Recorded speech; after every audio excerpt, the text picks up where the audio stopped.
रविवारी रात्री संत ज्ञानेश्वर महाराज यांची पालखी पुण्यातील पालखी विठोबा मंदिरामध्ये मुक्कामासाठी आली आहे। त्यामुळे आज सकाळपासूनच भाविकांची दर्शनासाठी मोठी रांग पाहायला मिळते।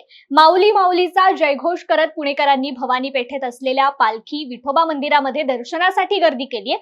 पुण्यासह इतर जवळच्या भागातून देखील भाविक पादुकांचं दर्शन घेण्यासाठी या ठिकाणी आल्याचं पाहायला मिळत आहे। ज्ञानदेव रचिला पाया तुका झालाशी कळस, ज्यांनी भक्तीचा पाया रचला आणि ज्यांनी भक्तीचा माणुसकीचा कळस चढवला असे संत ज्ञानेश्वर आणि संत तुकाराम यांच्या पालख्या आज पुण्यामध्ये दाखल झालेल्या आहेत।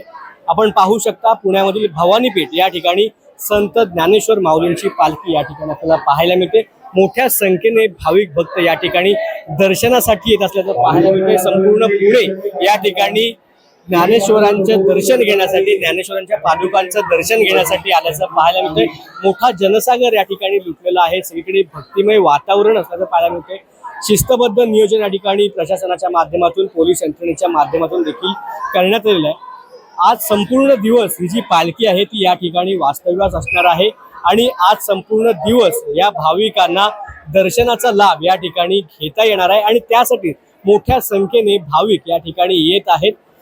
ही जी गर्दी आहे, हे जे प्रेम आहे विठू माऊलीबद्दल, हे संपूर्ण वारकऱ्यांचं आहे आणि म्हणूनच एवढे वारकरी या ठिकाणी असल्याचं पाहायला मिळत आहे। त्याचबरोबर पुणेकर देखील या ठिकाणी आल्याचं आपल्याला पाहायला मिळतंय। भवानी पेठ या ठिकाणी ही पालखी आता विराजमान झालेली आहे आणि त्याचं संपूर्ण भाविकगण, भक्तगण जे आहेत ते आता दर्शन घेत आहेत।